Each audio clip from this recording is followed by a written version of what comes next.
In today's video, I'm looking at the song A Girl Like You by Edwyn Collins. And this one is, of course, an all-time classic, but one of those songs I think that is easy to take for granted. I know I've been guilty of this, and there was a point with this tune where it was all over the TV and the radio. You couldn't avoid hearing it, and you kind of got a bit sick of it. But then I heard this tune again recently with fresh ears, as it were, and it struck me all over again what a great tune it is. You know, the lyrics, the music, the production, it's just fantastic, and it's a lot of fun to play on the guitar as well. So I've really enjoyed putting this lesson together, learning how to play it properly. So I'm going to begin by playing through a bit of the tune for you, and then I'll break down what's going on.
Let me tell you a bit about this song. It's from 1994.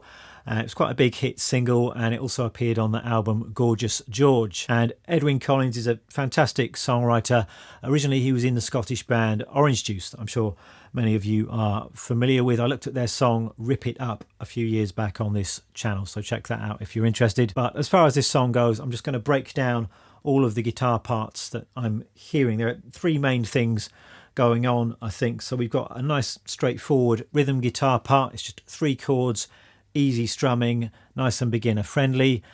Then we've got that kind of quirky descending part. It's sort of played with this weird kind of filtered robot type sound. So I'm going to be discussing that and also how to get the sound. And then of course I'm going to be getting into some of that fuzz guitar soloing. So let's get started. The three chords we need to play this song then are just E minor, C and D. So E minor, that's our home chord shape, the one chord. Then we've got two other chords in the key. So we've got this is the flat 6 chord, the C, and the flat 7 chord is D. So I often think it's good to think in terms of numbers when you're learning songs, when you're trying to understand chord progressions, and it tells you how those chords are working and moving in a particular key. But we're not actually going to be playing this song in the key of E minor because we're using a capo. So I'm going to put the capo on up here at the 8th fret. We're going to be using those same chord shapes, but now playing them up here. So now these chords are actually sounding in the key of C minor. So we've got C minor, this is an A flat major, and this is a B flat major. But in terms of those numbers, the 1, the flat 6 and the flat 7, that's exactly the same. It's sort of the same irrespective of what root note you're in, what key you're in. But for the purposes of this video, I'm just going to be talking about E minor, C and D shapes. I think that makes the most sense. And the entire song, or at least most of the song, is based on this repeated 4-bar chord pattern that goes like this.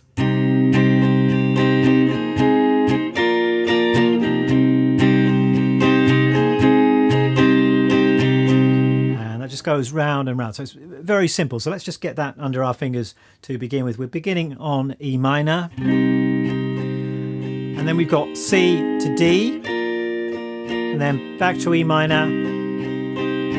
C, back to E minor. So that's the pattern. Now, as far as the strumming goes, notice that I'm just keeping my strumming hand moving up and down the whole time, just in an 8th note kind of a rhythm. And you might just be able to listen to that chord progression and pick up where the chords are changing. But just for you beginners out there, I'll just explain in a bit more detail what's going on here. So we're starting off on E minor, 1, 2, 3, 4. So 4 bars, 4 beats rather on E minor. Then we're changing to C.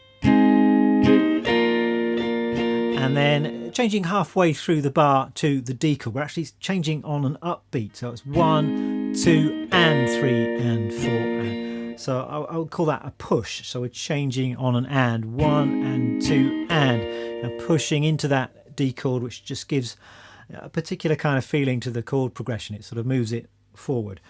So far we've got E minor for a bar, C pushing to D.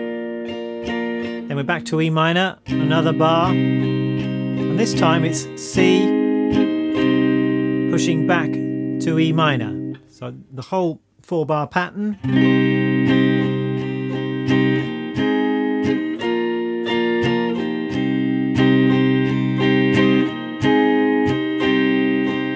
So most important thing with strumming, just keeping your strumming hand moving. You don't want to be hesitating or doing anything awkward with this hand. It's like a pendulum, just always moving up and down. With those rhythmic pushes, notice that we're changing to the new chord on and up strum of the pick. So when you're going from C to D, it's changing on that up strum. And the same C back to E minor here. So best thing to do is just let your strumming hand just move up and down, try and feel that chord progression. If you do want a fixed strumming pattern here, and I know that can be helpful if you're a beginner, I'd suggest this. So just going down, down, up, down, up, down, up, down, down, up, down, up. So when you're on the E minor, it's just down, down, up, down, up, down, up. And in the second bar of the pattern, it's down, down, up, down, up. And you're changing in the middle of that. So down, down, changing on that upstroke, and then another up, down, up. So if I plug the chords in,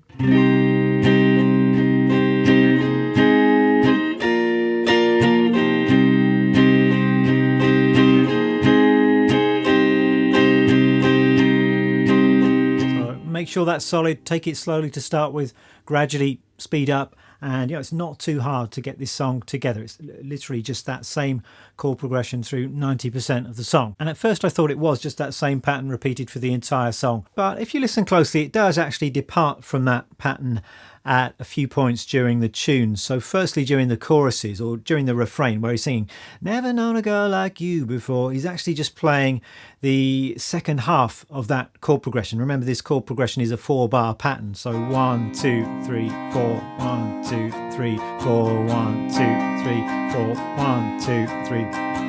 And when he's singing, "Never known a girl like you before," just repeating that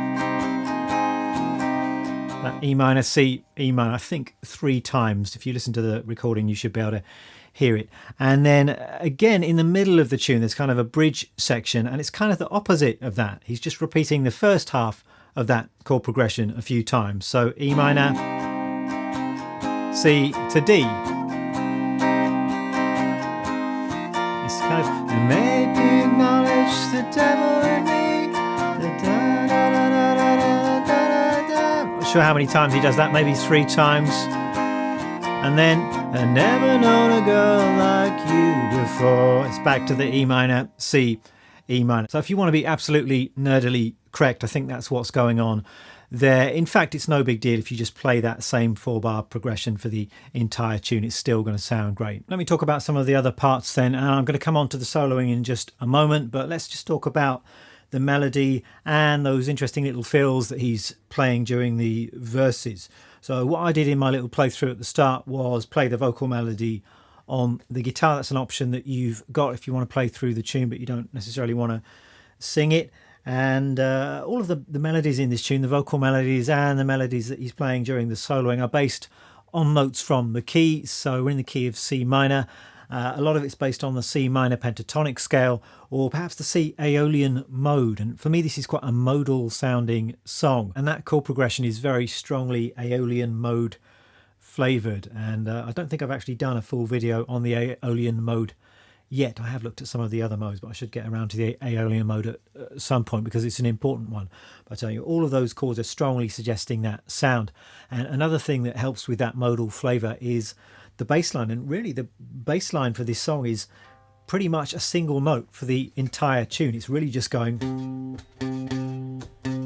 for the most part, which is great. It's really establishing that tonic, that root note in the key of C minor, which really gives it a kind of cool flavour, because it's not much fun for the bass player to be playing a C note for the entire song, but it's really important for the mood of this tune. Anyway, if you did want to play that vocal melody, it's really just this descending thing, and I chose to play it starting on this C note here, 10th fret on the 4th string, and really just coming down on a single string, so, and then coming back up to the 8th fret, and then over to this G on the 5th string. So that's really the melody. You can kind of repeat it with some variations. And then the last time, coming down to a low C. So that's one way that you could play that vocal melody on the guitar. And then one element of this tune that I really like are those answering phrases in the gaps between the vocals, where he's really just repeating that same melody, as I've said, with this kind of robot envelope filtered kind of guitar sound. So it's an unusual sound. It's a little bit hard to hear exactly what notes he's playing and what he's doing. But I'll show you what I decided to do, and this does seem to quite closely match what he plays in some of the live videos that I've seen. So I'm just playing this descending series of double stops, or maybe triads, just starting here. So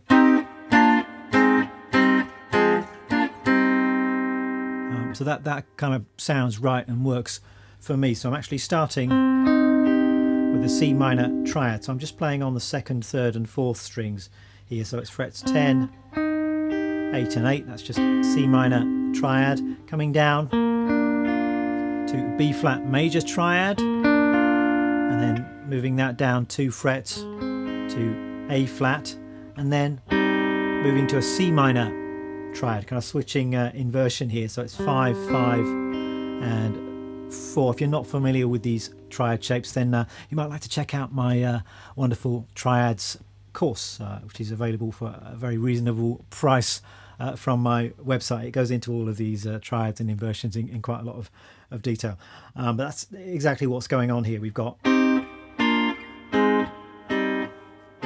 coming down once again, this is F minor, then we're jumping up to this B flat shape once again, and then ending on this C minor shape. So just slowly one more time, we've got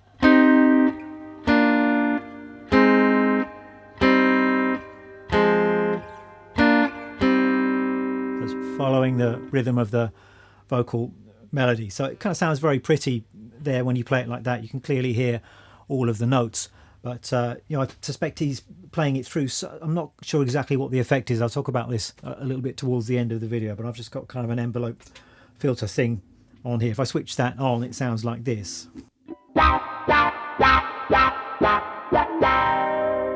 It's a really cool sound, so give that a try. I mean, that works for me. I'm not guaranteeing that that's exactly what he's doing. I know the sound isn't 100% correct, but it sounds good. It sounds more or less right to me. Let's talk about the fuzz guitar soloing stuff then, which I absolutely love. So there's a little kind of melodic statement that recurs several times in the tune. Then there's a little guitar solo, I guess, in the middle, and then towards the end of the tune it goes a bit kind of crazy, and there's some kind of wild effects things happening. But let's start with that melodic statement that you hear after the first verse. It's the bit that goes like this.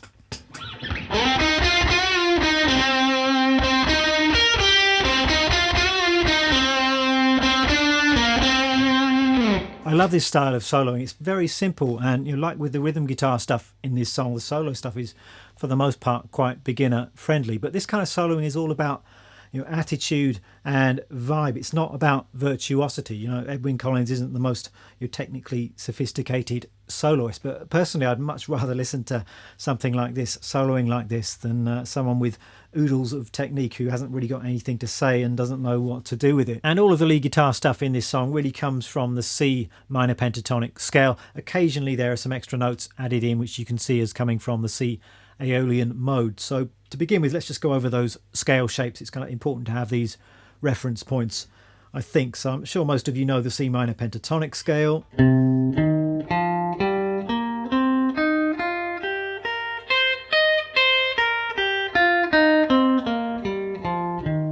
So that's straightforward enough. C minor pentatonic, just starting on this C root note at the 8th fret.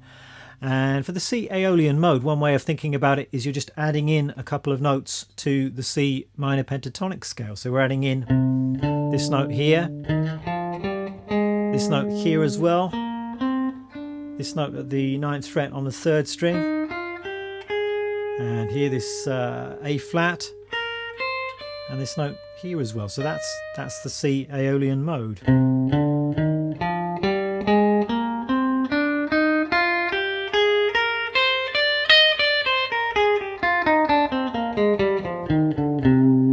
And our little melodic guitar break, that little hook, comes right out of those scales. So starting with the C minor pentatonic.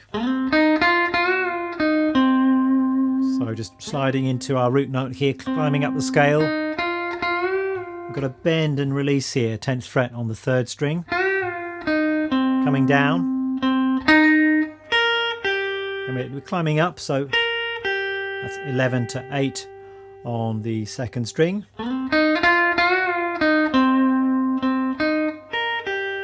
And then we've got an answering phrase to that, which goes. So it starts off the same way.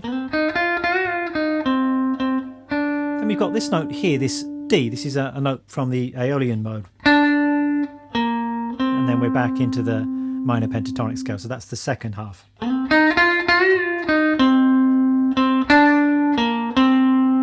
So if I put all of that together with the fuzz effect.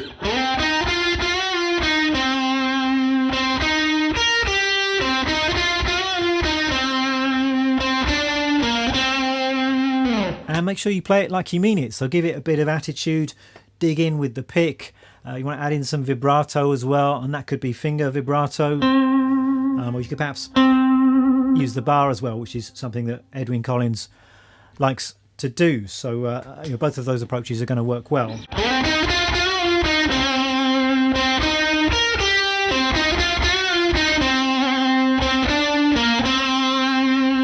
That's kind of the signature fuzz part for this song then, but there are a few more bits in there that I'd like to talk about. So towards the middle of the song there's more of an extended solo, and I'll just quickly take you through what's going on here. So it starts off like this. We've got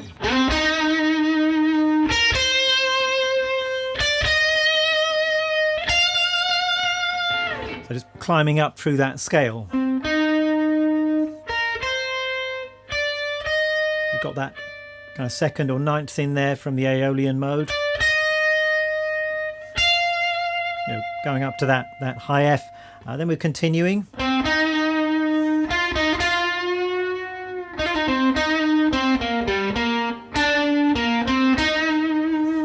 I'm not going to talk you through every single note here. If you really want to figure it out, you can listen to the record and try and get it by ear, or you can just slow down this video and grab some of those notes. But it's all just kind of minor pentatonic stuff. So moving on.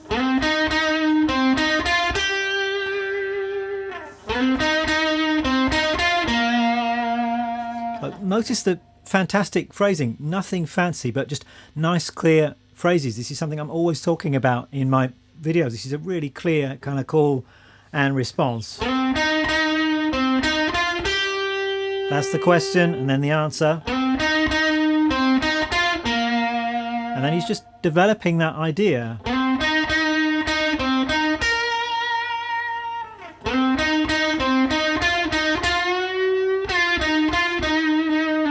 And then it starts building, it starts getting a little bit crazier, And I didn't attempt to play the rest of the tune note for note off of the record, but he's really just playing around these same scale shapes, so maybe some bending stuff.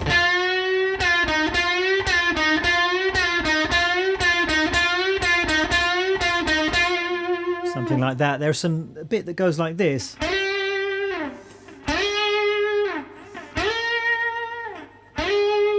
Just these kind of long notes played on the second string. It sounds like, to me at this point, he's playing around with some kind of pitch shifter pedal. So I've just got a whammy pedal down here, and that means you can just change the octave of some of these notes. So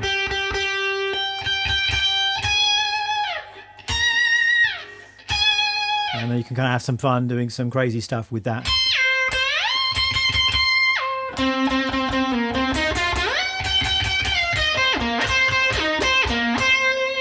So have some fun with that. This is a really nice one to solo over, particularly if you're a bit less experienced, because you can just use that C minor pentatonic scale. It's a very simple chord progression and it sounds good more or less right away. So put the backing track on or record a loop of those chords. If you've got a fuzz pedal, get that out. If you've got a whammy pedal or anything crazy, get that out and just have a bit of fun.